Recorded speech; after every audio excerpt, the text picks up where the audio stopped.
Welcome to 20th Century Geek.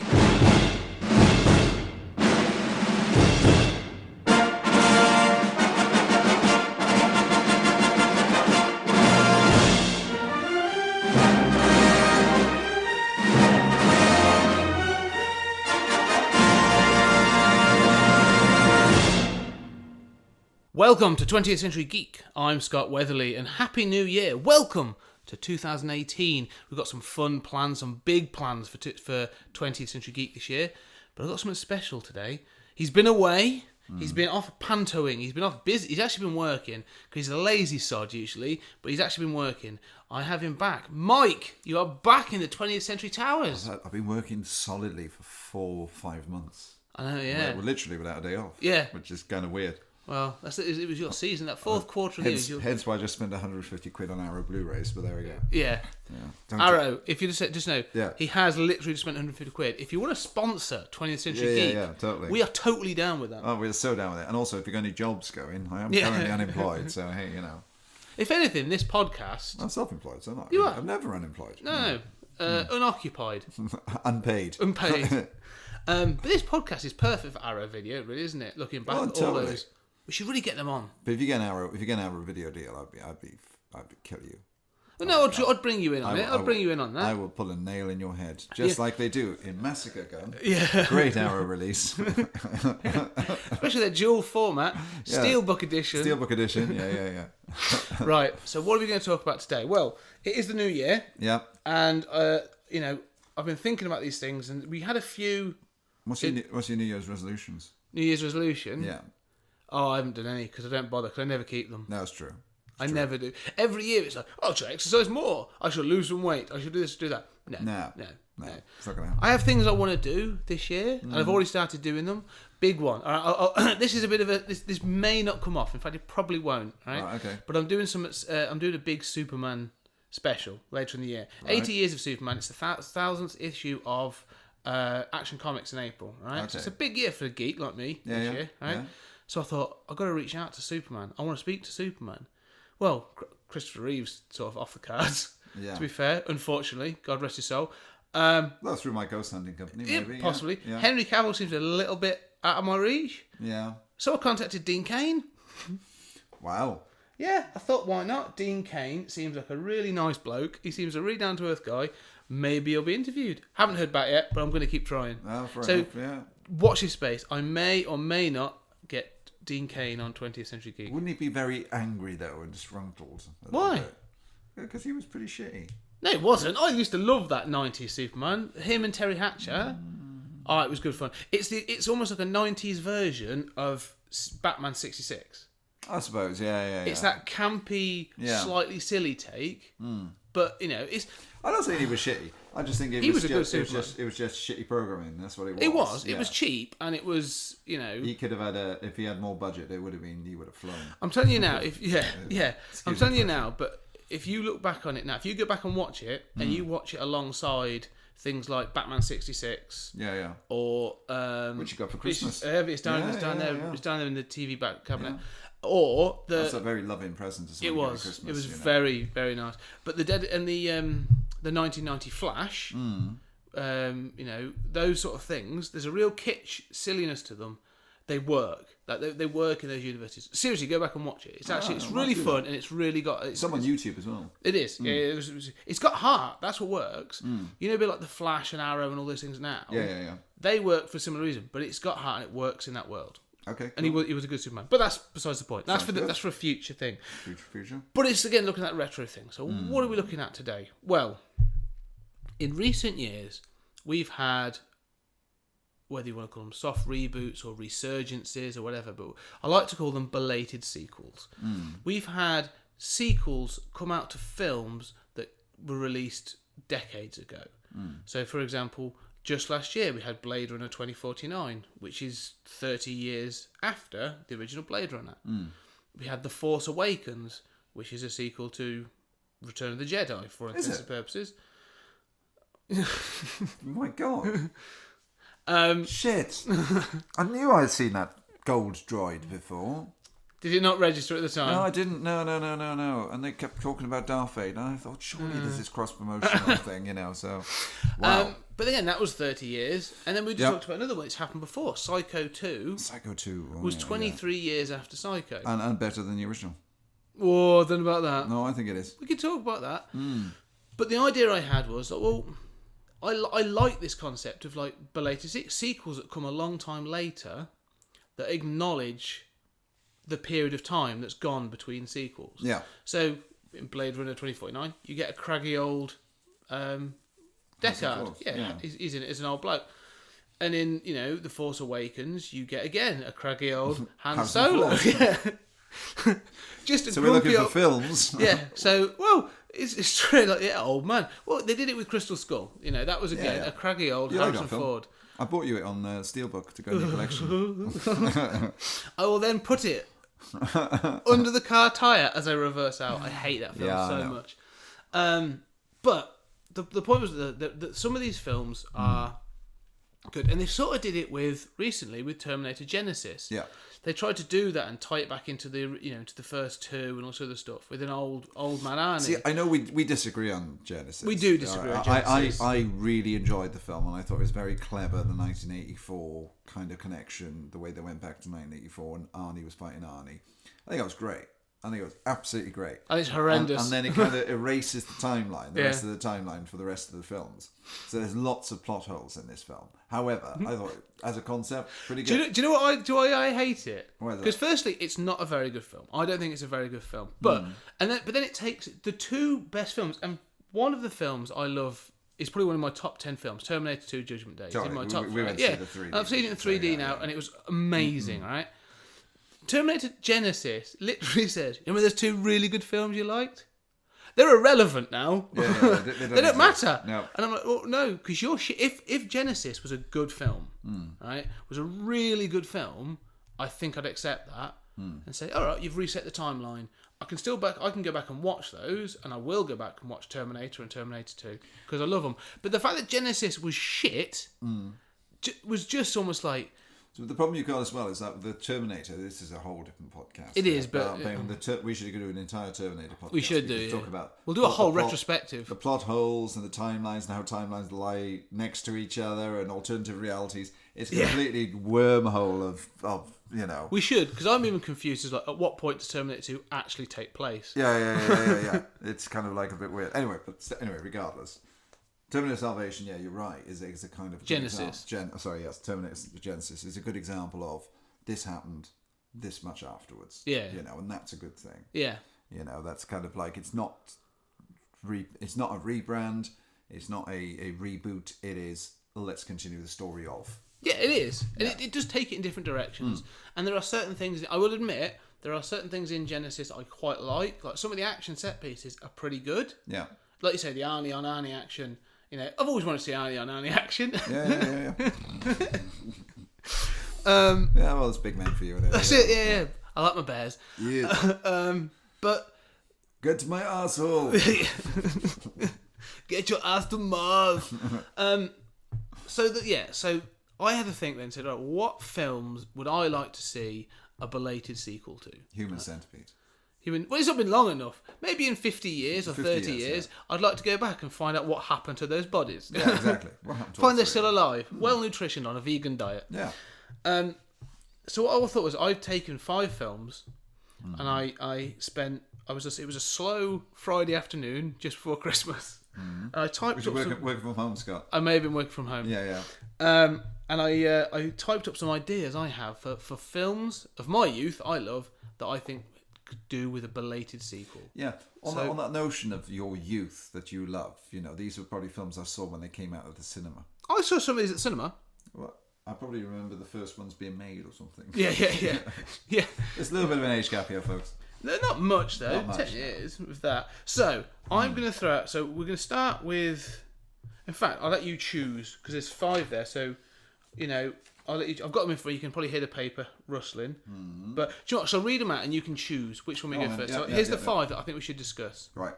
So Willow from 1988. Big Trouble in Little China, 1986. Great film. Labyrinth.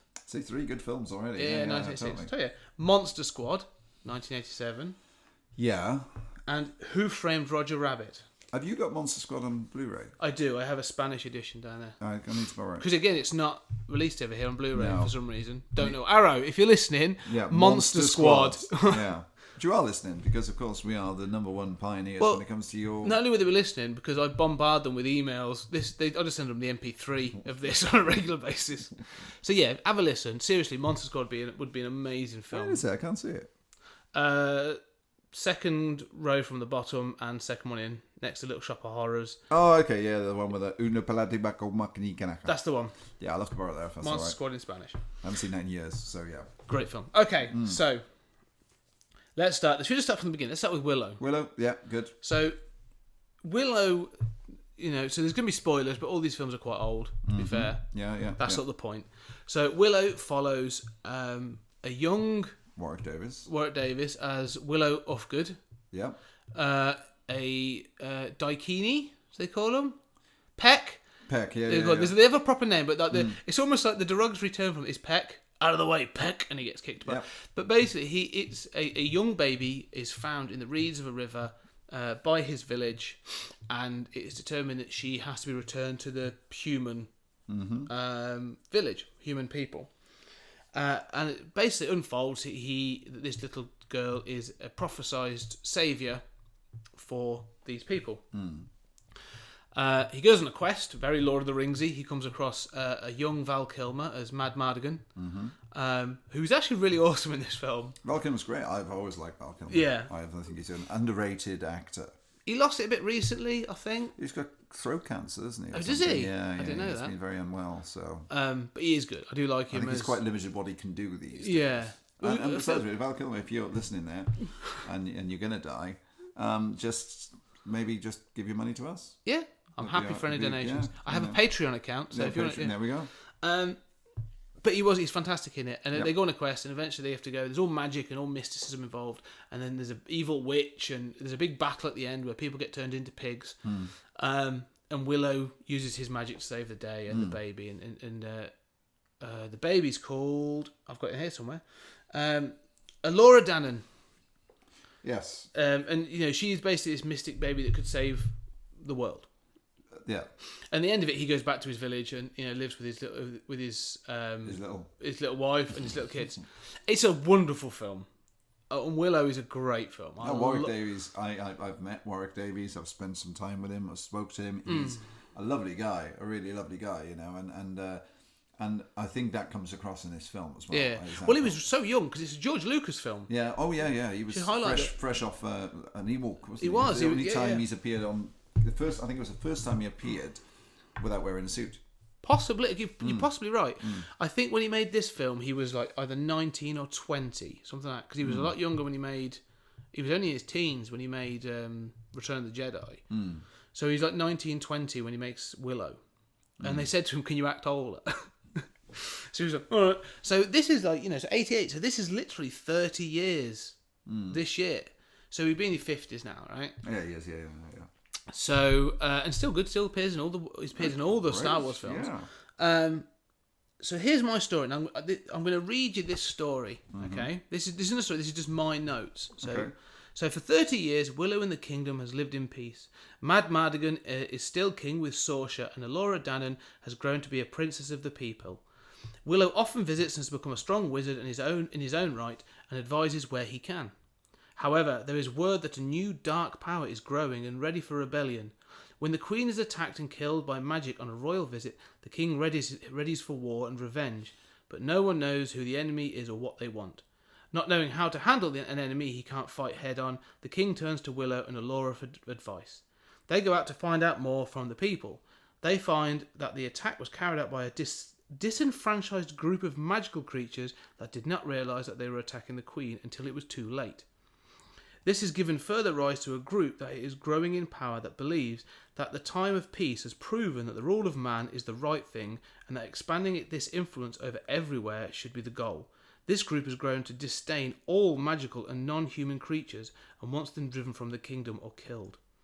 Knowing that he has the ear of the king, Willow and his family are marked as a target for this group. He gets back in time to save his family, but the village is ravaged. Willow must reconcile his and the king's desire for revenge on the different groups with the need to maintain peace.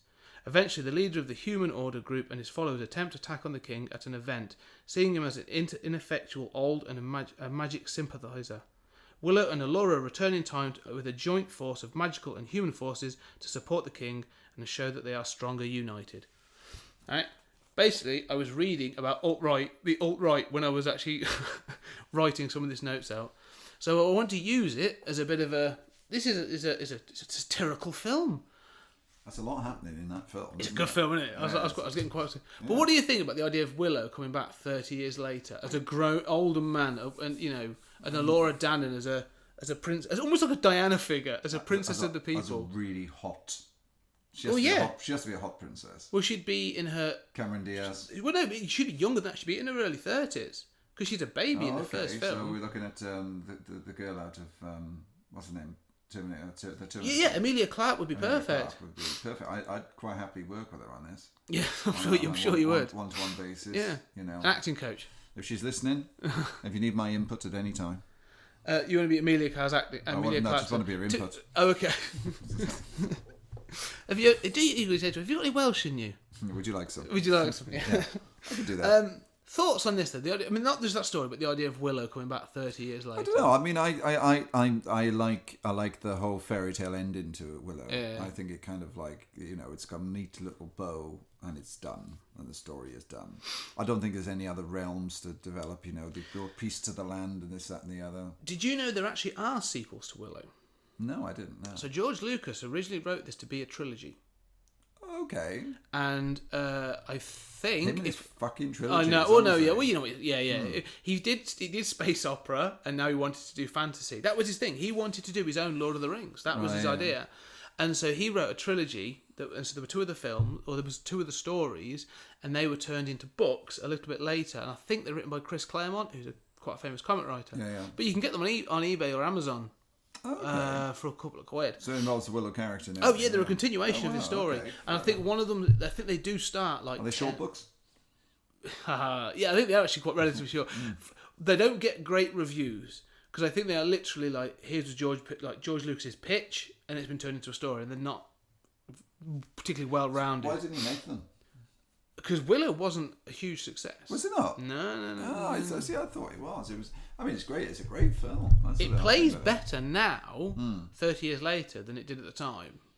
And I think it's that thing again of I don't think fantasy was. It's the 30th anniversary edition Blu-ray. There should definitely be a 30th anniversary edition of Blu-ray. Yeah. But at the time, fantasy was done. If you think of all the other films at that time that were Highlander. Well, Highlander was, but Highlander's more sci-fi fantasy, isn't it? It's kick-ass, and you've got a great soundtrack. But things like what's the film with Tom Cruise in Legend? Oh gosh. So you had Legend, and then you had Legend was terrible. Yeah, but Tim Curry as the devil is the best thing in that film. And there was a couple of other fantasy films at the time, and they weren't good, and they just sank. Fantasy was done at that point. Krull was another example. Those films just didn't play, and Willow sort of got sucked into that, and no one went to see it, really. It didn't do particularly well, which is a shame. Because I think if you were to make that film... 9.5 weeks. A fantasy film. Was my fantasy. Yeah, different kind of fantasy. Oh, okay. Still involved, magic. 11 Days, 11 Nights?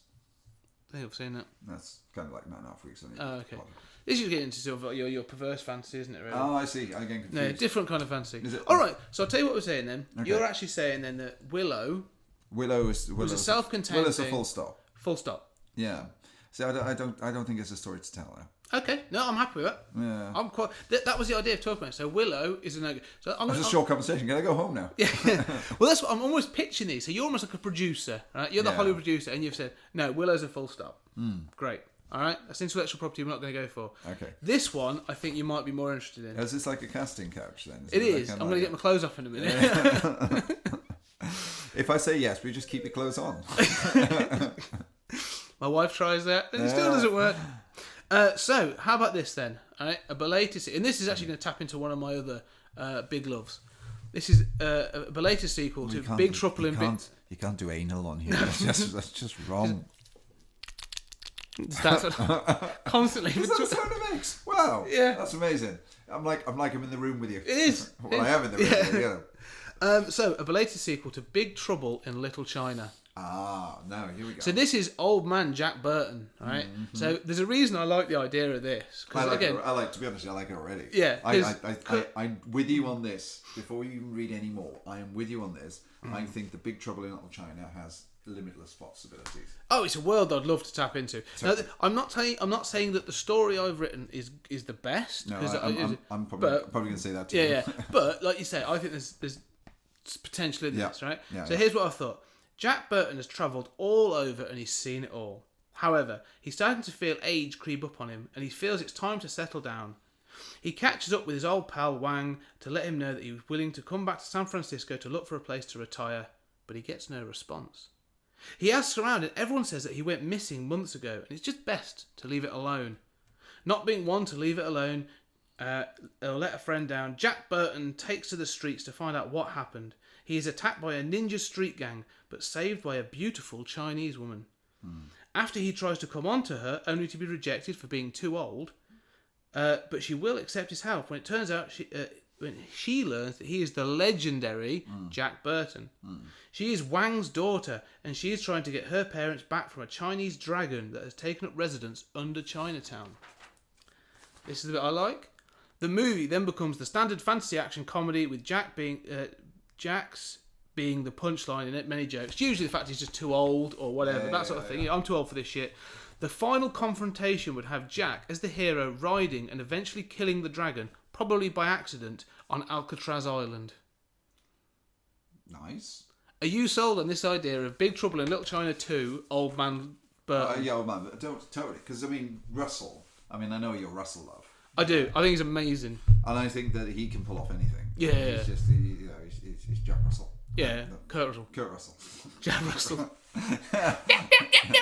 He's Kurt Russell. Yeah. He can pull off anything. But because there's been talk of a reboot and a remake with The Rock as Jack Burton. Oh, it's happening though, isn't it? Well, they keep saying that, and it's on his docket. But The Rock's doing that many films, God knows what he's doing. But here's the thing, right? Do you want me to ring him? Shall I find out? Yeah, find out. Okay. Here's the problem I have with this idea of a remake, right? And it's the problem I sometimes had with Arnie films and Stallone films, right?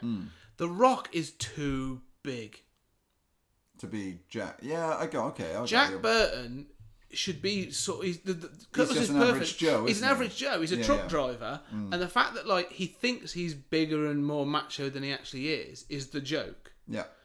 Right, and although Kurt Russell was in shape and stuff, he wasn't slouch. He wasn't a chubby bloke or anything. No. But he wasn't like a hench. No, you didn't. He look wasn't at him and Arnie. go, he wasn't an action hero. Exactly. You don't look at him and go typical action hero. Yeah. He's so much like Bruce Willis. Exactly. That's the reason Die Hard works. It's because he's an everyman.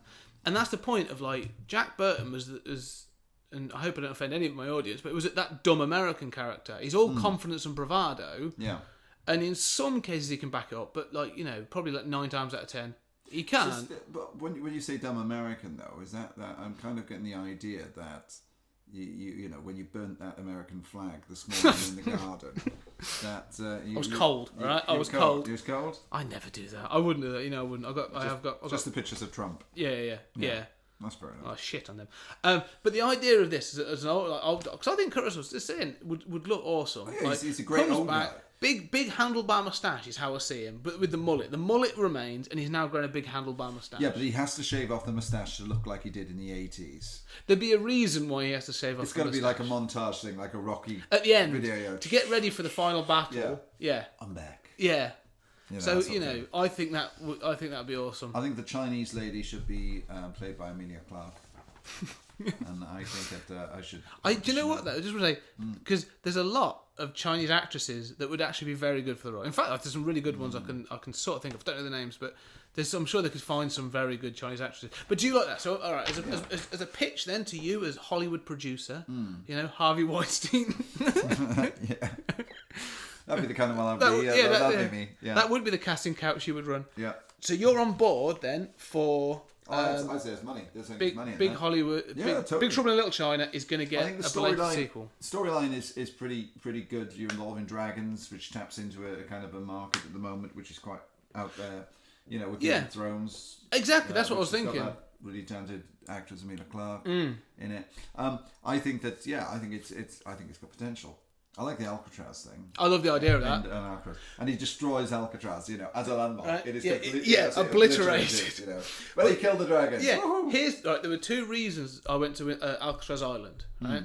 As a thing. Firstly, this whole thing about in Man of Steel where they destroyed the city. Yeah. So in Batman v Superman, they go to some island that just happens to exist, and it's going to be like a play on that. Yeah. You take the battle out the city. Yeah. But the other thing was as well. Don't get me started on Batman vs Superman. Yeah. Gotham's right next to. Yeah, Metropolis. What? But the other thing I thought is again, like you have it on that island, like it would look. It's an iconic landmark. That you could do some really good stuff on that. It would look amazing. Like a dragon breaking through the middle of it and all kinds of stuff. I thought that looked quality. So yeah, I thought that. So that's my. Okay, so we're up that. So let us know. I think there's some good legs on with that. So let's move on to the next one then. Okay. The next one is, and I think you will have something to say about this because it's one of your heroes. Emilia Clarke. No, David Bowie. Oh yeah. And we're talking about Labyrinth, 1986. Now, this is difficult, obviously, because Bowie's no longer here. Now, can you do Labyrinth without Bowie? What do you mean that Bowie is no longer here? Yeah. Maybe that Bowie's around. Yes, I think he's. But let's be honest. There's nothing that I've brought you a gift.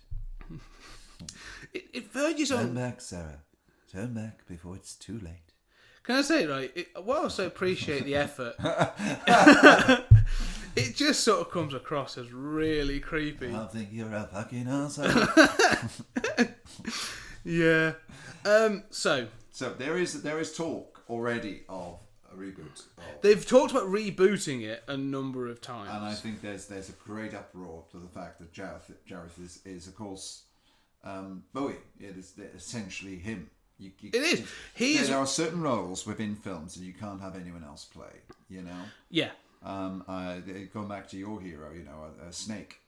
Yeah, exactly. You could have anyone playing Snake. No, and I hate the idea of them remaking Escape from New York, and but they're not doing that, are they? No, it's been shelved as far as I'm aware. Yeah. So it's one of those things. Again, I agree where. The character and the actor are so intertwined that I was difficult. It was difficult for me. Yeah. And I wouldn't want them to do some sort of horrible CGI. Yeah, like face Peter Cushing-ish. Yeah, Rogue One type thing. Basically, which was good. But it was good. Not for this. No. So I have an idea. So I don't know how you're going to take this one. This could go either way. Up the arse. Yeah, possibly. Right, so this was because it's still going to hook into it. The other thing I wanted with this, though, it would also maintain I've never seen you so nervous. I am. I'm sweating. Don't want to upset you. This would maintain that Jim Henson puppets, like Yeah. Of course, it's got to be a Henson film. Yeah. So it would maintain the puppets and the practical special effects. Mm-hmm. So Toby, the baby from the first film, has all grown up and has two daughters of his own. He starts to have visions of the Goblin Kingdom in chaos, and the labyrinth is literally falling apart. He then starts to see goblins in the real world getting closer to his children. He has flashes of Jareth's tomb. The Goblin Kingdom needs a new king. Is he going mad? Was something done to him as a baby? Can he get answers from his sister? Things escalate when his young daughter is taken, and to save her, he must ask himself, does he believe, or is all of this in his head? He enters the kingdom with his other older daughter to save his child and help bring some order to the kingdom. As before on the journey, they meet odd characters, good and bad, one of which will eventually become the king of the Goblin Kingdom. Think Hook crossed with Wizard of Oz. So an older person, an adult, having to cross into that fantasy imaginary world and face up to the idea of, do you stop believing as an adult? Could you have a Die Hard film without Bruce Willis?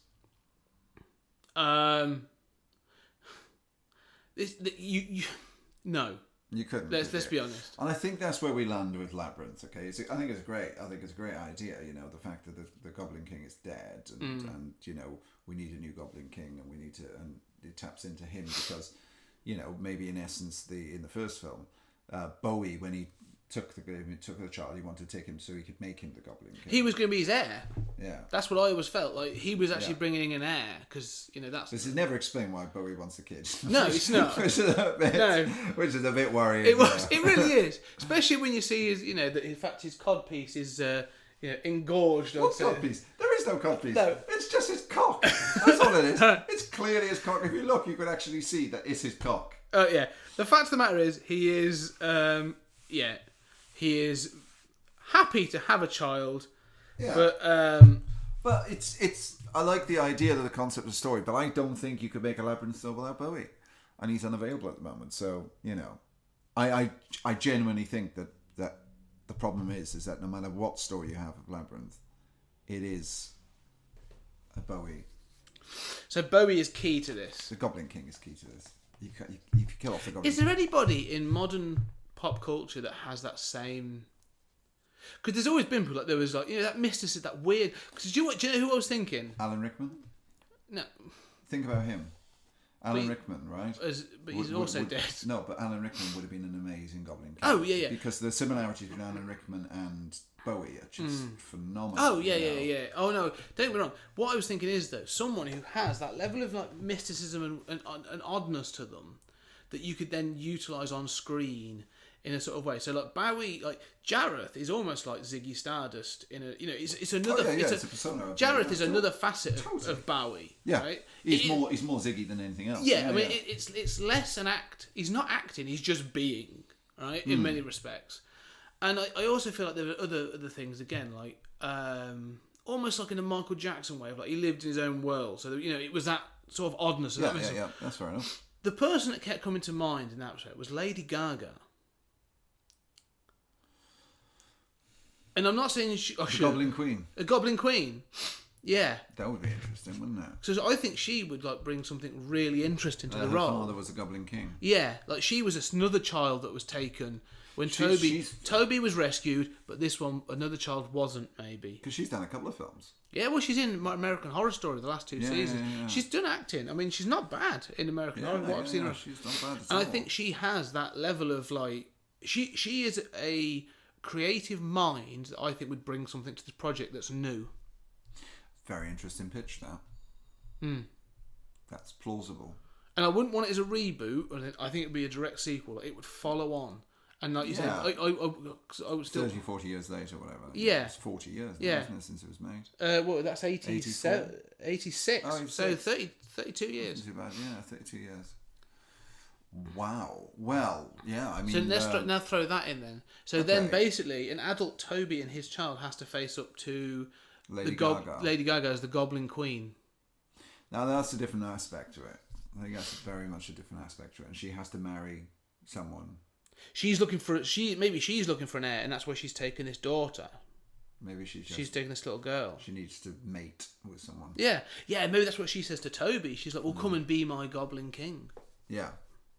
Maybe she crosses over into our world as a pop star, so she can lure. You could people. play things like that. Like her music could be definitely part of it. Because again, she's a musician, so she could do a musical number. Totally. You need a musician playing. I think I think this is So am I? So has this got legs? Have I actually? I think it might have. We've got Lady Gaga in the role. So that's a completely different spin on it. So we're 3 in. Mm-hmm. We're 3 in. Another 3. I think we've got 1 that's been shot down. So Willow is a full stop. Yeah, Willow's full stop. And I'm happy on that. Big Trouble in Little China. That's a tick. That is. We're going to go ahead with it. Yeah, we're going to go ahead. And I think I'm getting almost. I'm persuading you on Labyrinth. Yeah, Labyrinth. I'm not too. Yeah, I'm all right with that. Lady Gaga being the child of Jareth, her father's dead, or brother of Jareth, or whatever. Yeah. She could. I mean, she could. If the thing is, it could be actually. You could do anything with it. Jareth's dead, and she's claiming the throne as his, as a relative of his. But the goblins want to bring in Toby because actually Toby was Jareth's chosen heir, and throughout life he's been, actually he might have been rescued, but they've been feeding him things, or there's something that makes him the true heir to the goblin throne. I don't know, something like that. Or maybe Jennifer Connelly's. She'd have to cameo in it as well. Yeah. I'd just bring Jennifer Connelly because she's a great actress as well. I do like Jennifer. Maybe her mother was a hole, and David Bowie as a father. Could well be, because it's never explained. I mean, there's some real weirdness goes on in that film. Because the fact that, like, when you realise in that film that Jennifer Connelly is actually supposed to be 14. I think she isn't. Like, she's 14 or 15 in real life, but she's supposed to be 14. I don't know if she is in real life. I think she was much older in real life. No, she wasn't. Was she not? No, she was 14 when that film was made, or 15 when that film was made. Wow. I tell you what, I have to go and see some counselling. Yeah, it makes you reevaluate yourself, doesn't it? Like, whoa, really? But it makes you, yeah, but now she it was makes. a fairly developed 14-year-old anyway. Oh yeah, that's what Jareth was thinking. You could tell. Yeah, exactly. Yeah. All right, I think we've got a win. I've got a win. We've got a win on Labyrinth. Can't believe he's come back to his planet. I know. Right. So number 4. Mm-hmm. Okay, so this is we've already discussed this actually one. Number 4 from 1987, Monster Squad. Yeah. Now I want to say why I chose Monster Squad. Mainly because The Mummy that came out last year was god awful. Oh, totally, yeah. All right, it was. Did we go and see that? We did go see it. Yeah, we did, yeah. And it was that forgettable. It was horrendous. Yeah, when I consider the number of friends I've actually got, that's you. Yeah, that's it. Yeah. So did we go see that? So here's the thing, right? So I love the idea of bringing back the old school Universal monsters, right? Yeah. However, I don't think some of them work in a modern context. Creature on Black Lagoon. Creature on Black Lagoon would be amazing to bring it back, right? Because it's got some real... You could really revamp that. Because again, it hasn't really been done. Well, there's The Shape of Water coming out in February, which is a Guillermo del Toro sort of take on it, which looks amazing. But some of those, like The Mummy was awful. They tried to do it as an action film and it should have been horror, right? But I think, again, if you want to introduce the Universal monsters, again, you do it one of two ways. You either go full on straight horror... Yeah. Which is what I really think they should have done. Yeah. Or you use those Universal monsters to bring in a younger audience and but like in a good way, right? No, I'm not talking animated films. I'm talking Monster Squad. Okay. So bring back films like from the 80s where you actually put children in danger. Goonies, Monster Squad. What's the one where they go into space? With River Phoenix in. Oh, Explorers. Those sorts of films where they're like, even like Time Bandits, where they're just like, we've got a child in danger. Nobody seems to care because it's good fun. No. Right? Great film. What a great film. Yeah. So that was my idea. So I thought again. So this is what's happened. The kids have all grown up. Yes. Okay. Had families and gone their own different ways. The events of the first film have been forgotten by most, and they're talked about by school kids as an urban legend. Okay. And so it's sort of fading into the background. Everyone's forgetting about it. Sean, the main kid from the first film, is now the sheriff of a small town, but has kept the book safe all these years. The one that sort of they use, the Van Helsing book, and they've got the gem thing as well. He is still a fan of horror and is kept up to date with all what's going on in the genre. His kids, however, have rebelled against this, thinking that it's all hokey and daft. Okay. So the kids are like, oh God, you and your horror, Dad, it's ridiculous. Yeah, this never happened. Kind of thing. Yeah, you talk nonsense, and why are you so into horror? It's all rubbish. The book is stolen, and Dracula is returned. Don't know by who by. He then uses the book to bring back Kevin Spacey. Yeah. I gotta say, right, jokes aside, I love Kevin Spacey. Great actor. I love his work. I love everything else. I think all this that's coming out about him now is just ridiculous. I do think that. Seriously, he's admitted some of it. Well, has he? Yeah. Well, there's nothing to. Let's not get into that. That's a different. I'm not getting into the politics. Is there any underage sex or anything like that? I don't know about that, but there's things like like people waking up next to him and he's in his like pants or he's naked and some of the bits and pieces. But who hasn't woken up next to Kevin Spacey? That's fair enough. But I think that he would be a brilliant Dracula. Yeah. Regardless of whatever's happened, right? Because again, I don't want to get into that. There are certain actors that I think would be great in some of these roles. Kevin Spacey. Yeah. Jimmy Savile. So we've got a Dracula, possibly. Yeah. Someone. Okay. Come on, Kevin Spacey, young children. Yeah. There's a film right there. Yeah, probably a biopic. Someone's bio. So the book's stolen, Dracula's returned. He then used the book to bring back several other monsters, old and new. Okay?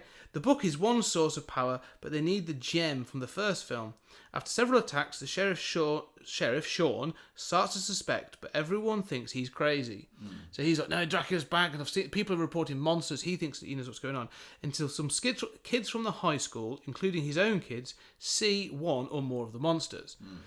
This then sets the board for the final confrontation for the gem. Plenty of nods to modern horror and monsters, also to different interpretations of vampires, Dracula being the original, that sort of thing. So this isn't just the universal monsters, right? That would be a part of it, because I would love to see, because I love the special effects in Monster Squad as well. Yeah. But you could bring in like modern monsters, and I'm not entirely sure what they are, to be honest.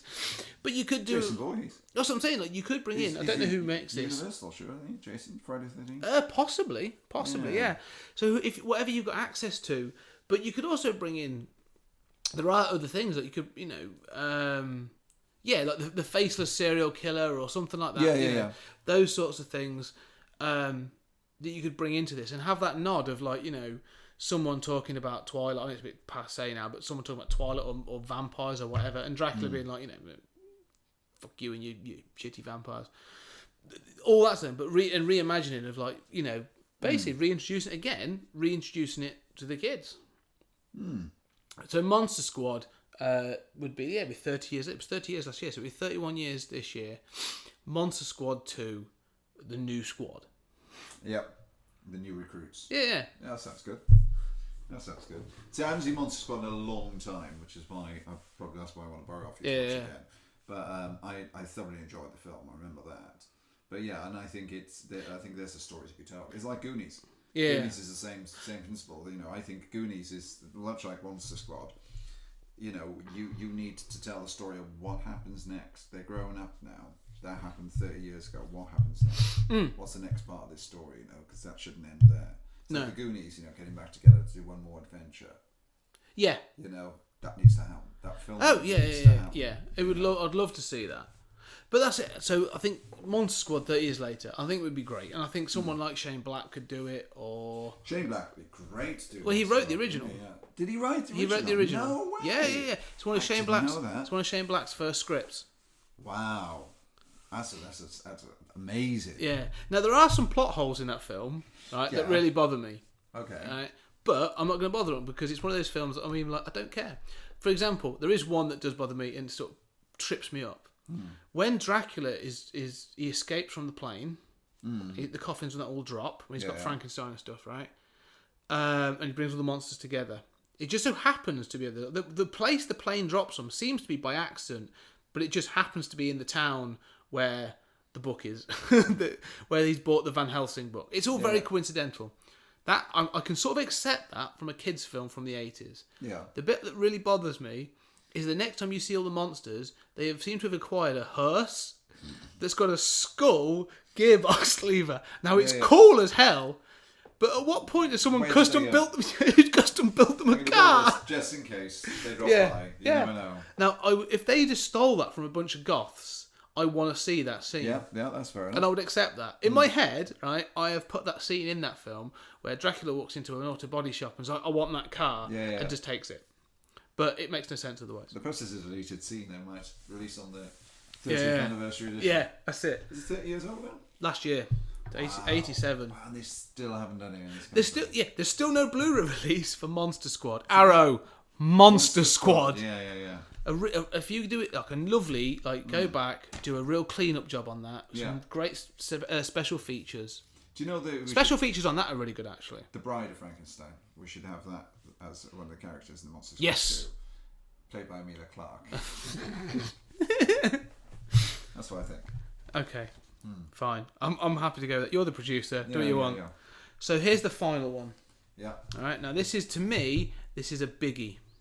Okay. Because this is my favourite. Okay. Mm-hmm.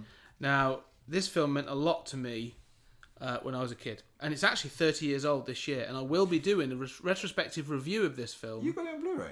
Upstairs I do, in the attic. I thought you did. Yeah. I will be doing a 30 years retrospective on this film at some point in the future. So, who framed Roger Rabbit? Well, it was Judge Doom, wasn't it? Yeah. All right. So that's the film, but the film takes place. Right, I'm not asking. I thought it was a question. All right. You're being a dick. But this one's an interesting one, right? Is that a statement or a question? Bit of both. So, Who Framed Roger Rabbit, although it was made and it was released in 1988, the film is set in 1947. Yeah. Okay? Yeah. So it's a period piece. Yeah. So I thought, well, that's set 40 years or so before its time. So you'd have to sort of jump it forward, but it'll still have to be a period piece. Yeah.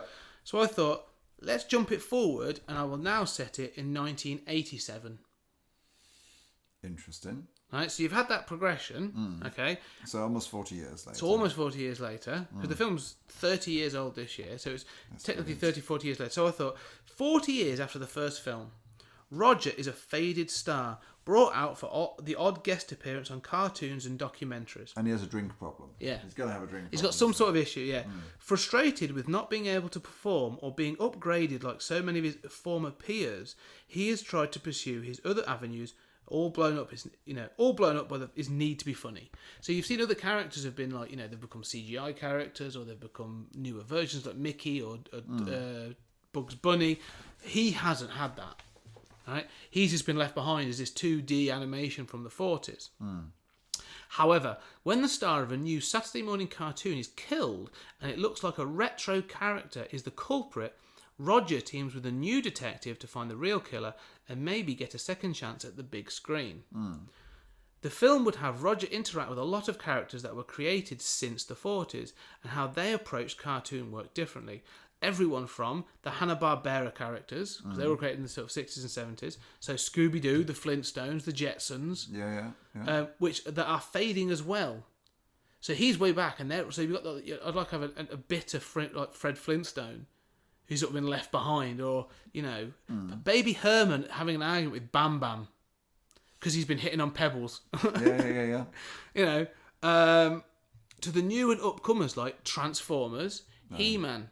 Okay. Right? Yeah. So as they move through the world of the older new characters, they start to unearth that the victim had pushed back on his role as a mascot for overpriced toys and had been killed by accident. He was supposed to be roughed up and hurt with dip in the first film to keep him in line, and was as a warning to other properties that they are owned and should do as they are told. Right. The head of the studio also covered it up and decided that it would also be an opportunity to clear out some of the old characters that were taking up space in the growing Toontown. So Toontown's the properties had to expand for these new characters. The film would deal with what it means to be relevant and how older media is sidelined. Also, how the cartoons had become adverts for toys rather than pieces of entertainment. Corporate versus creative. The whole film would play like a homage to buddy cop movies of the 80s. So instead of the first one's a noir. Isn't it? It's set as like a 40s noir. So this one would be like Lethal Weapon, but with cartoon characters. That sounds good. But then, so that's the idea of that. So I think you're missing a treat there. What they should have done as a sequel is Who Killed Roger Rabbit. Well, I think it should have been Who Killed Eddie Valiant. Oh, Eddie Valiant, yeah. So who killed Bob Hoskins' character, and then he had to investigate that. But I thought about that. Yeah. I did think about that, but then I thought, but that'd have to be set in like the 50s, and it's too similar. I'd want it to be. So I thought if I set it in the 80s, and you could have a nod to Eddie Valiant, and that sort of thing, because obviously, Bob Hoskins, God rest his soul, has passed on now. Yeah. But I love this idea of a 1940s like toon character having to face up to the fact that he's irrelevant. But he was able to be creative. He could do all this daft, crazy stuff as in his cartoons, and now he's having to watch, Optimus Prime as a cartoon character literally just be there to sell toys. So he's like, well, where's the creativity in that? Where's the imagination? You're not entertainment. You're an advert, and have that sort of like bitterness about it and that sort of thing. Which is again, it's a bit of a statement on modern corporate, toys and that sort of thing. Maybe he could be made at the end of the film into a 3D. Well, that was what I say. At the end of it, you could get, I'd like to the film would be done in 2D. He would still be used as 2D animation, right? But then I'd like to see the idea that at the end of it, he could get turned into a CG character, but then decide, no, I'm happy, turn me back. What about Jessica Rabbit? Is she still about? She's still about. She'd be the same, but she's left him. Yeah, she left him. He's got to be down on his luck. He's down on his luck. This is like he has really pushed his. But like you say, he can't get work. No one wants to work with him because he's all he talks about is his heyday of being the heydays of the 40s, and you know how he saved Toontown and all sorts of stuff. Jessica Rabbit opens the door. She's in a flat and she's rabbits everywhere. Yeah. That's it. He's playing alimony for 1,500 kids. Yeah.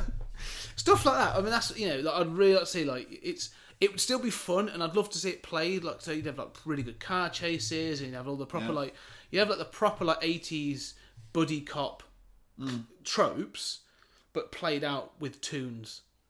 And having them get to the head of the studio and that sort of thing. Even do a parody of want to jump? I'll jump. Yeah, exactly. Oh, no, I don't want to jump.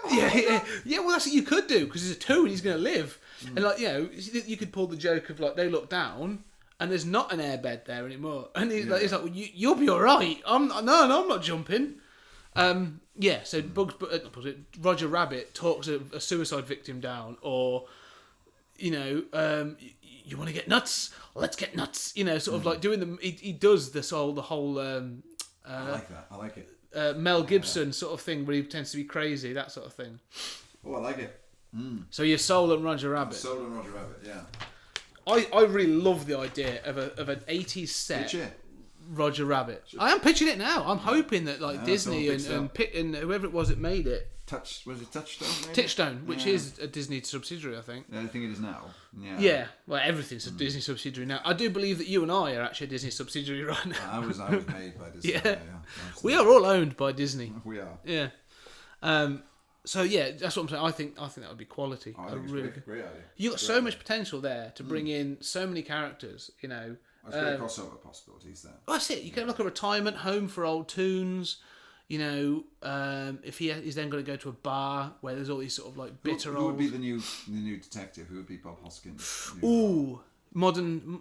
See, I think someone like. Because it's not noir, remember? So you're replacing a noir detective with an 80s. So who would play? He'd have to be the straight man, wouldn't he? Because Roger Rabbit's so he'd have to be your Murtaugh. Not Carly. What's his name? Forgot his name. The 40-year-old virgin. I'm looking at it now. Steve Carell. I like Steve Carell as an idea. Right? I was thinking the other way though. Right? Because he's a comedian. Yeah, and I do like his work. But if this is going to be an action, like an 80s sort of action throwback, and Roger Rabbit's going to Bruce Willis. Bruce Willis was Wow. Right. Yeah. I was thinking Bruce Willis, but I was also thinking, all right, you want to modern it up. You're going to want someone who's a straight action star. So you want someone like you. They need to be the straight man. Chuck Norris. No. It's whether I'd have those in it. I'd have people have cameos, and Chuck Norris would definitely have a cameo in it.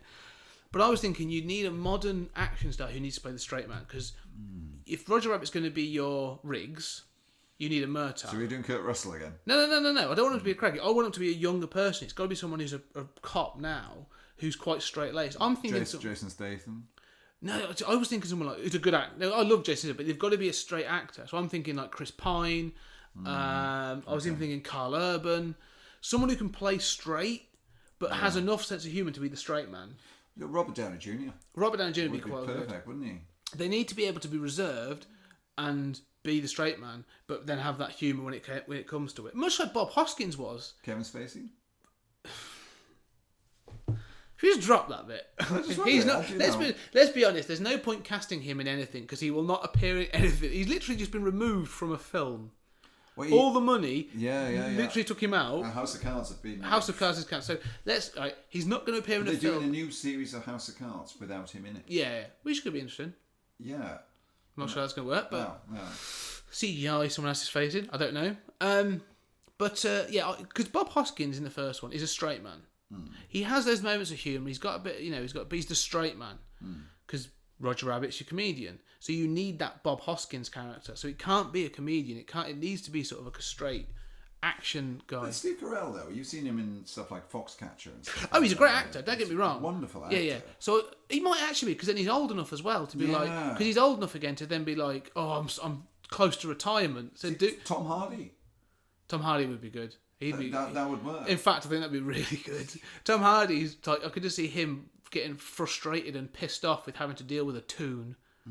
Like, in much the way Bob Hoskins did at the time. My father didn't like toons. My grandfather didn't like toons. Yeah. Yeah. So yeah. All right. So okay. So that's who Roger turns to. So Roger turns to him. That it's Bob Hoskins' grandson. Yeah. And he's So he's like Tom Valiant. Yeah. 40 years later. Oh, all right. Now I'm down with that. See, genius. That's good. Genius. It's his son or his grandson. Yeah. Okay. I should be employed by Arrow Films. Yeah. So I should be. Okay, I'm getting down with that. I like the idea of that. So that's my 5. So for five films, I've pretty much sold you on 4. Yeah, not too bad. That's pretty not good. bad. Yeah, So I like the idea like of. to see. I know that Hollywood at the moment is absolutely stuffed with sequels and reboots and all this stuff. Yeah. But there's a reason, because people want to see these characters, right? I love original concepts. I love original films. We've had some really good ones, right? But I also like the idea of these sort of like belated sequels where you can dip in and see an old character and go, oh, that's where they are right now, like you said. And I think these are really strong. I threw this out to the Twitters a little while ago to find out what other people thought. Okay? So some of the ones that came back were, and these are interesting ones, Flash Gordon. So bring back the 1980 Flash Gordon cast. Not sold on that, to be fair. No. Because I thought they'd all be a bit too old. There's a lovely tin edition of that, by the way, steelbook edition of Flash Gordon. Yeah, it's lovely, isn't it? Yeah. So, True Lies. I'd love to see another True Lies. Right, an older Arnie doing True Lies. And a very hot Jamie Lee Curtis, who still looks hot. Oh yeah, she's stunning. So a few others that need sequels. There's 2 here. I think I'm well. So Roger Rabbit actually came up a few times. A few other people have said that. Tron was one. Tron. Yeah, that got one. No, Tron Legacy. No. I think Tron's dead in water. Beetlejuice. Well, it's being done, isn't it? They keep saying, I would love it. Michael Keaton's great. I think he can still do it. Keaton signed for it. Yeah.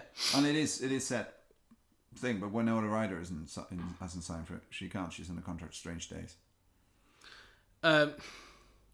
Monster Squad was came up again, as we said. Mystery Men. The Ben Stiller film. Yeah. Wasn't too sure. I like the film, but okay. The other one was Mallrats. It's a Kevin Smith film. Well, I don't know. No, but then Mallrats is kind of like they sort of. You've done Clerks 2 recently. Clerks and Dogma. Yeah. I mean, they all sort of exist. They all do exist in the same way. It's the Jay and Silent Bob character forever. It's the viewer skew. They call it the viewer skew universe. Yeah, right? yeah. Here's one I want: King Conan. Old man Arnie as King Conan. But wasn't he supposed to be coming back to do a Conan film?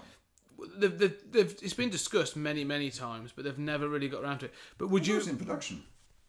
I don't know. I'm aware of. But would you want to see? I would love to see. Yeah, totally. Him as Conan again. Totally. He can still do it. Arnold Schwarzenegger he hasn't got to do a great deal because you could have other people doing all the action bits. The action beats.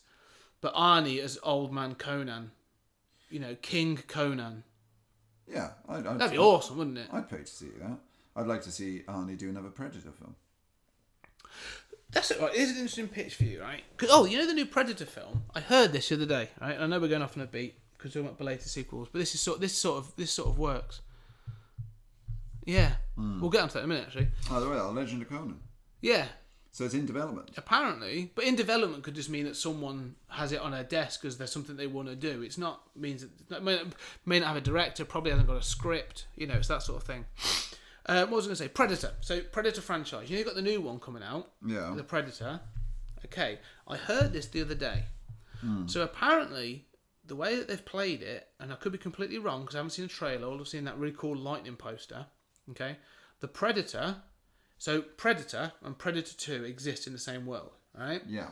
Even though Predator 2 depicts this proper gang war-ridden Los Angeles of 1997, so it's an alternate reality. Okay. Mm.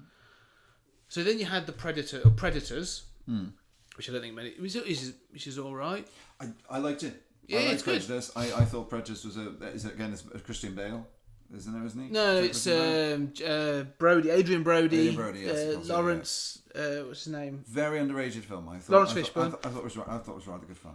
I did. I liked that more than I liked AVP. Oh, AVP. Yeah, I ignore those. Apparently, The Predator is meant to be. And I don't know if this is true. It's just rumor I've heard. Is a direct sequel to Predator 2. This is Shane Black. Isn't it? It is Shane Black writing and directing and stuff. And yeah, but I've heard it's a direct sequel to Predator 2. That makes me interested. I like Predator 2. I love Predator 2. Oh, it's great. Gary Busey's son is in it, and apparently he plays the character of Gary Busey played in Predator 2. He plays his son. Look out to take revenge on the same. I mean, come on. Yeah. Oh, yeah, crazy. Yeah. So if this is true, and it's a direct sequel to Predator 2, that's got me more excited for it than I was before. I love the idea of that. I'd like to see a reboot. No, not reboot, but I'd like to see a story of, when you say about 30 years later, 40 years later, Italian Job with Michael Caine. Old man Michael Caine. Yeah. Mentoring a new group of thieves, or masterminding a new. Yeah, he's just come out of jail because he got caught for the last. Yeah. And then they're doing a heist. He's brought in for a last heist. Yeah. That'd be quite interesting. That'd be quite cool. I'd like that. A good British film, better than the remake. But it wasn't a remake. We've had this discussion. Yeah. But you talk about it. So that's what it is. So belated sequels. The other thing that sort of happened recently, and we sort of talked about, is the thing of going back. Is doing a new film but ignoring pretty much everything but the first film. So there's a few that have done that. So Genesis, like I said, Genesis sort of ignores. Well, it doesn't though. It goes back and erases the other films, but does it within the film. Yeah, true. I mean, it's sort of says we're going to erase the timeline here. But they're doing it now with the Halloween. The new Halloween film. I'm not sure how I feel about this. So that's going to ignore everything but the first Halloween film, which I'm not sure about because that makes Michael Myers 70 years old, which is weird. But there's bits and pieces that I'm not sure about. But I love the idea of it. What's your thoughts on that though? But doing that, going back and doing a film that ignores other parts of the canon, as it were, the continuity, and going back to that original film. See, I don't like it because the fact is, like, you got people like Donald Pleasance's character, which progresses throughout the films. All the becomes crazier. Yeah, and also gets burnt, and he has a burnt face and everything like that. Well, that's from the second film, isn't it? And he's in like 415 and stuff like that as well, and it's kind of like, and the story continues. It does. All the Halloween films, part number 3, which is Season of the Witch, which is a completely different tale and different story altogether. Yeah. Great film, by the proper way. meta film though, because at one point they go into a house and they're actually watching Halloween. Yes. On television. Yeah. So proper meta. I love that's again the Arrow video Halloween 3, please. That's what we need. We need an Arrow release of Halloween 3. Okay, so you're not sure about it. I don't know where they're going to go with it. It's like. But the Halloween franchise, the continuity gets proper messed up because they keep dropping things like the Curse of Michael Myers because it's about his niece, which is the little girl he then goes after. Yeah, but then there's that one. There's one of them as well where he releases the person. Releases him from jail. Yeah, the person. Well, this is it. That whole film. And never appears again. Curse of Michael Myers. I'm sure it's Curse of Michael Myers. Is they have him being literally associated with the spirit of Halloween, Sam Hain. Yeah. There's a cult that apparently when he was born, he was bred to be this thing, and then this mysterious figure in black breaks him out of jail and walks off. And is never referenced in the film again, or even in the franchise. And I'm like, but that's cool. I want to know more. It's crazy, but I want to know more about that. But it's dropped, because then you get H2O that then goes doesn't say that the others didn't happen. Yeah, but it's sort of like again, it goes back to the first. You could literally watch the first 2 films and then watch H2O. Yeah. But now H2O doesn't exist because Jamie Lee Curtis doesn't die. Because she's in the next one. Resurrection, which is terrible. Well, she dies in Resurrection, that's right. She dies in Resurrection. But then Resurrection didn't happen because this new one... Well, apparently nothing happened other than the first film for this new one. So it's a kind of Bobby in the shower kind of thing from Dallas. Yeah. She'll wake up and be like, wow, that movie franchise idea was terrible. How are they going to use Jamie Lee Curtis all these years later? No idea. Because, she's a very young Jamie Lee Curtis in that. Well, this is it. But I liked the idea in... I don't know how they're going to do it, and I'm interested. I'm excited to see it, because I think, it could be good. Yeah.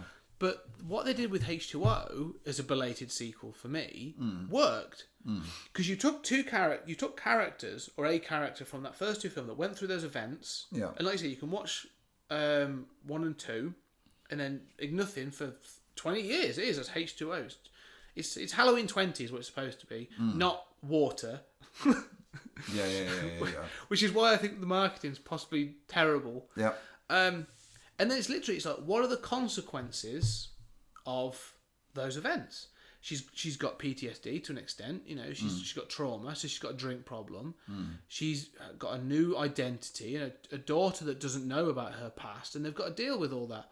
And even as a slasher film, it's pretty good. I think Halloween 20 is actually a solid film. Yeah. And it works as a belated sequel, because you're going back to look at those consequences.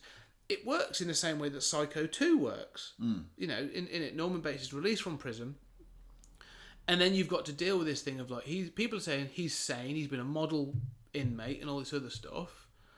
And then this question of, like, does going back to the house trigger something? Yeah. So is the rest of the film in his head? Is he going crazy, or is someone trying to twist him and other things? And I love that idea. I think Psycho 2 is a great film. Psycho 2 is a really good film. Forget all the others, because 3 and 4 are terrible. Yeah. But Psycho 2 is a great, great concept. And I like that idea of seeing the consequences of other films. That's why I think, and that's why it works as a great concept. And granted, you don't want to wait 30 years to do It Part 2, and I hope they don't. They're not going to. They'll bring in older actors. But again, it's that concept of going, well, here's what happened to you as kids. Here's the consequences of those actions. Like, it doesn't go away. And that's why I think, like, seeing some of these things, especially films like, these have been daft. These have been daft ideas. But I quite like the idea in Monster Squad of, like, Sean becomes a sheriff. Like, he has to take up law enforcement because, he knows what's out there and that sort of thing. I mean, you could get the other way. He becomes a real kook. Yeah. That actually he becomes a bit like Mulder. In the X-Files, where he's obsessed with, like, no, these things exist. And he's like, everyone thinks he's crazy until they come true. That's what I think. So I think belated sequels could be a good thing. Like, they can be good if done well. Any other thoughts? Anything else about any of the films? You just mentioned that Untitled Terminator reboot. Now apparently that's another one. Again, where they've said they are going to scrap everything but the first two films. Yeah, I think that's a different topic for another day. I don't agree with that. I think they should, I think we should do a Terminator retrospective. Terminator would be a great podcast. We'll talk through it. Yeah, I think Evil Dead is another one that springs to mind. Well, they're sort of doing it there with the TV series, Ash versus Evil Dead, which is great. Have you watched it? I love it. It's great. But I mean, it's one of those things. Whereas I'm not sure I agree with that. As in sort of like, I think there's a story to be told from the films. Yeah. Because with the book, the TV show doesn't really pick up from where the films left off. It kind of like goes. Sort of. He was still working at. Still working at the supermarket. But there is the medieval route. When he goes back to medieval times, and I think that needs to be told. That story needs to be told. And how he gets, because what they should do now, they've got this timeline now, whereas they've got him in the supermarket and they've got the Book of the Dead and Xena Warrior Princess, who's still fucking hot. I'm sorry. I think the whole show is great. It's such good fun. That they got that now, which is a great timeline. But what they haven't told is the story of how he went back in medieval time and came back to this time. How did he manage to do that? And I think there's a niche there. There's a story He's been living in medieval times for 25 years, 30 years. And this is a story of old Ash in medieval times and how he gets through to modern times, which brings it into the television series. Yeah, I think that needs to be done. Because there's other ones like Bridge the gap. I'm just looking over there, and I'm going to throw a couple. When I say over there, I'm looking at my selected. First one I'll throw there is Ghostbusters. I was just going to say Ghostbusters because I think they could do a Ghostbusters 30 years later. So Harold Ramis is dead, totally, but you address that. No, I think they missed a beat because I actually like the 2016 film. Yeah. Right? The Melissa McCarthy, Kate McKinnon one. I like it, right? Yeah. But I do think they missed a beat.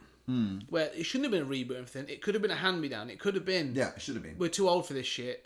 you know, and instead of them being cameos, it These literally are our is daughters. Well, yeah, or just a new team, and like they've got to bring someone in, and they bring in those, and that would have been. I think that would have bridging the gap is what should have happened. But the other one I'm thinking is Gremlins. Now, whilst I enjoy Gremlins 2 for its absolute Looney Tune wackiness, Yes, and its Hulk Hogan meta cameo, love it. right? I think a sequel to Gremlins. You know, where's Gizmo now? Yeah, 30 years later. Yeah, exactly. Right? Yeah. That's something I'd like to see. There was, I don't know if you saw it actually. There's a fan film made recently, a Gremlins fan film that's been made. It's very short. It's about 11 minutes long. It's really worth seeing. It's on YouTube. It's on YouTube. And what it is, the concept is that following Gremlins 2, they took the idea of Mogwais being a pet, and you can now buy a Mogwai as a pet. But what you've got to do is you've got to give them medication on a regular basis to prevent them from transforming. But some have become immune to it. Okay. So there's a guy that goes around and collects Mogwais that are immune to this medication. Yeah. And the story is literally, it's this very small little diner. He turns up to have his lunch in this diner, or his dinner in this diner. And this girl goes out for a cigarette and she hears them humming, you know, doing the little tune. Feels sorry for them, so she feeds them through the back, not realising it's after midnight, which makes no fecking sense. But regardless, she feeds them, and then they all transform, break out, and they also try and take them on in the diner. And there's only there's only 3 or 4 of these little gremlins running around, but the effects are practical, all practical effects. It looks really, really good. But I was like, that is a good idea. Like, if you had a corporate version of, like, they tried to, you know, monetize Mogwai across America, I just thought it was a great idea. Like, the concept It's the original ending to Little Shop of Horrors. Yeah, exactly. It is. Totally. The plants get cloned over the world. The other one I would love to see, which will never happen, but I'd still love to see it, is a return of Mel Gibson's Mad Max. Now, this was talked about for, because, well, apparently before they brought on Tom Hardy, they were going to do a belated sequel, you know, like a 4th Mad Max film with, and it was going to be, I think the story stayed very similar, but it was going to be like a craggy old Mel Gibson doing it. But now this is Hollywood rumor, right? So I don't know how true this is, but obviously he had his breakdown and he said some things and did some pretty vile things to people. So he lost his Hollywood cachet. Regardless of what he did, he was no longer welcome in certain circles in Hollywood. Right? Yeah, I'm not sure. I never read up about what he did, but yeah. No, he did some daft things, but he's made some films since, like, you know, What I Did in a Summer Holiday and The Beaver and some other bits and pieces, right? And he's appeared in The Expendables, you know, so he's done bits and pieces, and he's still in shape. Like, the guy's still pretty hench. And there are talks of a Lethal Weapon 5. Right, stuff like that. Really? Yeah. Oh wow, that yeah. See, again, exactly. That was going to be one of my choices. So there might be the fact that they could bring back, you know, those characters, but the idea. So basically, they were trying to do it, and then they said, no, we can't. Mel Gibson is too toxic at the moment. We can't sell a film on him. So they went down a different route, and they just recast it with Tom Hardy. Now, I love Fury Road. I think Fury Road is an amazing film. But there is a part of me that wonders what this film would be like with a Mel Gibson as a Mad Max. Like a craggy old, you know, bitter, sort of like broken down Mad Max. I think that's where the Wasteland is the next one that's going to come out, isn't it? Mad Max Wasteland. And I think they should have both Mad Maxes in there. Oh yeah. Why is this Max the only Max? Yeah. Because I don't know if he's even called. Oh, he says his name is Max, doesn't he? But that could be anything. So I love the idea of that. But yeah, I would like to. Or even if Mel Gibson's character is telling the story about what happened. Yeah. Well, I always think, like, you know, because all the Mad Max films, again, the continuity in the Mad Max films is a little bit shaky. Yeah. And they're all told from almost like the films are almost told from a like an untrustworthy narrator, like whether it's one of the kids, you know, that he saves, or whether it's whatever. Yeah.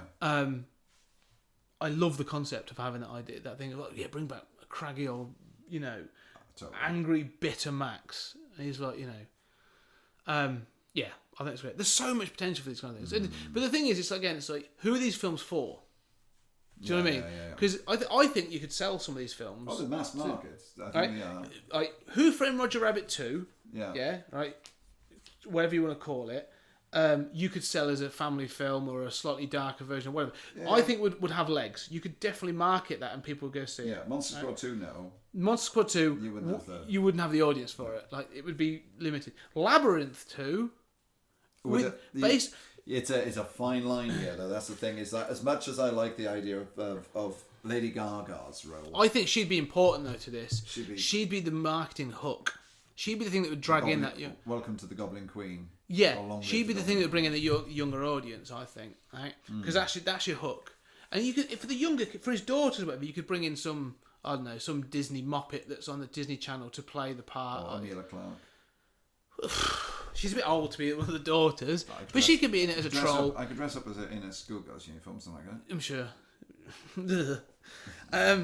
So Labyrinth, I think you would still have legs. Yeah, still legs for that. Right, so I think you could do Roger Rabbit. I don't think you're right. Monster Squad would struggle. Yeah.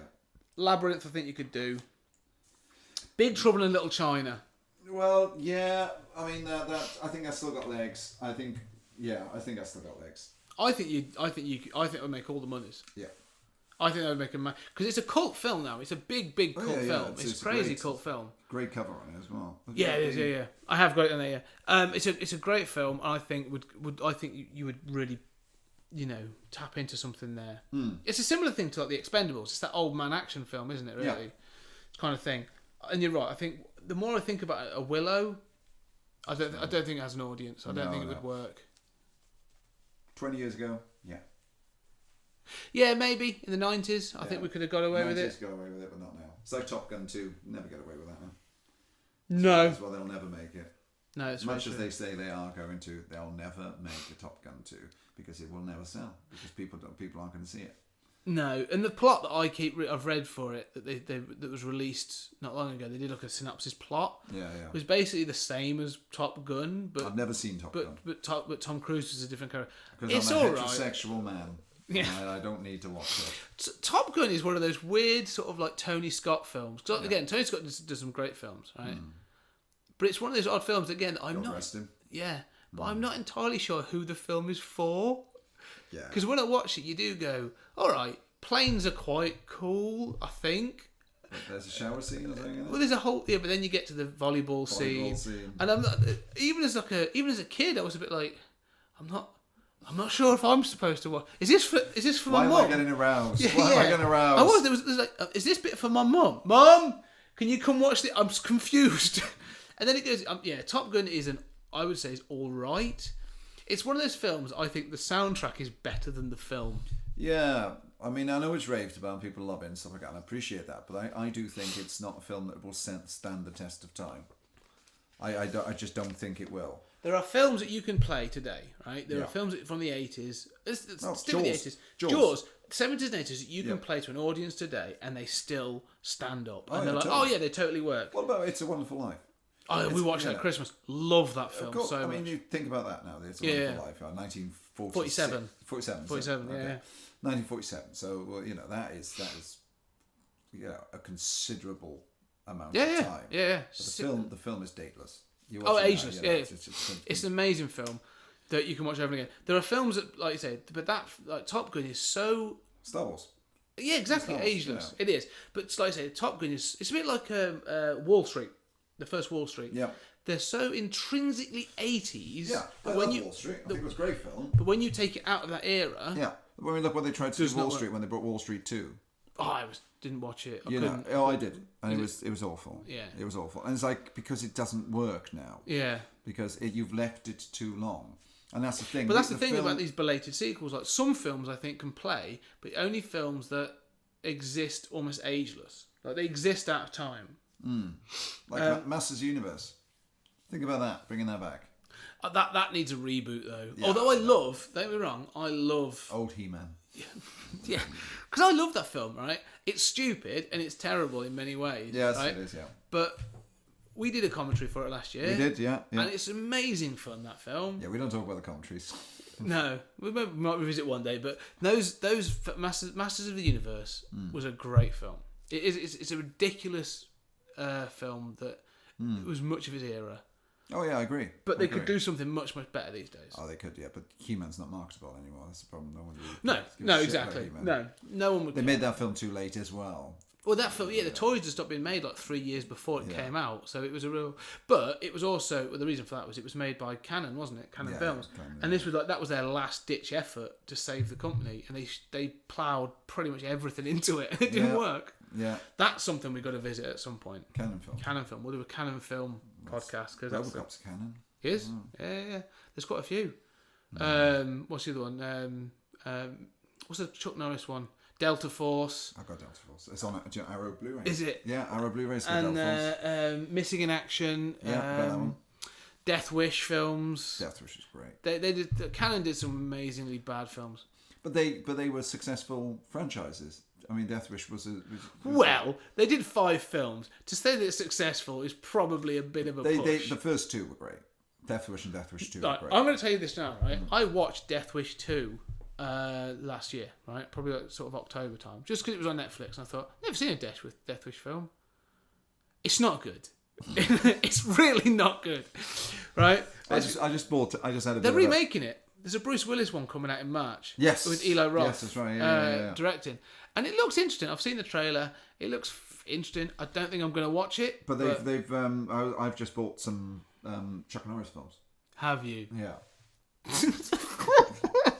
I've never watched a Chuck Norris film. No, I tell a lie. I have seen. I think Invasion I've seen USA. Invasion USA. I've seen Invasion USA. It's great. Yeah, it's great. So there are films we might have to do. We'll have to go back and visit Chuck Norris at times. There's so much. Firewalker. I've got Firewalker, Invasion USA, Delta Force, The Octagon. The Octagon. Delta Force 2. They did Delta Force 2 as well, didn't they? So there's a lot of Chuck Norris films. Yeah. Yeah. Yeah. I mean, I've only ever seen. I think I've seen 2 episodes of Walker Texas Ranger. That was enough. And that was enough for me, if I'm perfectly honest. Although there was one, right, and this is completely off topic, but I'm going to say this because it sort of nailed what that show was for me. Yeah. And it may not have been a Walker's Texas Ranger. It could have been a film. I've just got this thing in my head that I saw of Chuck Norris was a sheriff or something. He was a law enforcement agent, and he's in a truck. Right? Yeah. He's in like a proper flatbed sounds like truck. Walker Texas Ranger to me, right? yeah. And he's been buried. This truck's gone into a ditch and he's been buried. They've put soil all over it, right? And he's also been knocked unconscious. And he comes round and there's a beer or like a 6-pack in the passenger seat. And he cracks open a beer, chugs it down, puts his foot on the accelerator. Like this beer has affected the truck, and the truck just pulls out of the hole, and that's it. He's off. It's lunacy. But it's Chuck Norris. Yeah, it doesn't have to make sense. It doesn't. Chuck Norris can do anything. He's like a god. Yeah, he is. Like when he does press ups, he isn't lifting himself. He's pushing the world away. Yeah. It's things That's like all he's doing. Yeah, we'll cover Chuck Norris at some point. I've got to visit because it's something I've never really watched. So let's just wrap I'd quite this like up. to cover Emilia Clarke at some point. What is this fascination you've now got with Emilia Clarke? Is it come out of our talk about Terminator we had earlier on? Do you know? I don't know. Can I use your bathroom? The tissues are in there. Yeah. I'll tell you now. Emilia Clarke is very, very good in Game of Thrones. Right? I think she's fine in Game of Thrones. I think she's very, very good.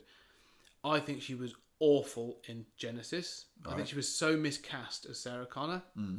And she was in something else I saw recently, and she wasn't good in that.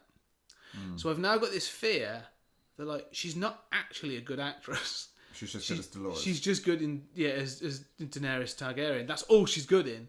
I've just got this worry that's like she's going to keep getting jobs and being awful in things. She'd be good in my bed. Yeah, I'm sure. Right, so we're going to wrap up. So belated sequels. There are going to be more in the future, I'm sure. Yeah. But actually, what we've decided is some shouldn't be done. Beverly Hills Cop. Beverly Hills Cop. Yeah. I think that'd be a good one, actually. Yeah, Throw that. Eddie Murphy coming with back Judge Reynolds back as well. Yeah, come back and do a last sort of, last one. Eddie Murphy's still pretty young enough to do that, I think. Eddie Murphy can pull it off. Well, they keep talking about number 4, don't they? Yeah. But some of them shouldn't be done, but some, I think, have legs, and I think would be great. I agree. All right, so we're going to wrap up there. So, Mike, is there anything you've got going on you want to throw out there? Is Man of Letters coming back at any point? It is. It's on the back burner at the moment because I've had legal issues, so I've had to be careful. You were annoying the wrong people. I had a cease and desist order From Trump. No, from Amazon. Oh, okay. Yeah, well, you weren't picking on them, to be fair. Yeah, well, so Amazon sent me the cease and desist order, and I went to solicitors locally who said, don't worry about it too much, because to take you to court, you'd have to will cost them X amount, and then they wouldn't get any compensation back for loss of earnings because you earned this much and this, that, and the other.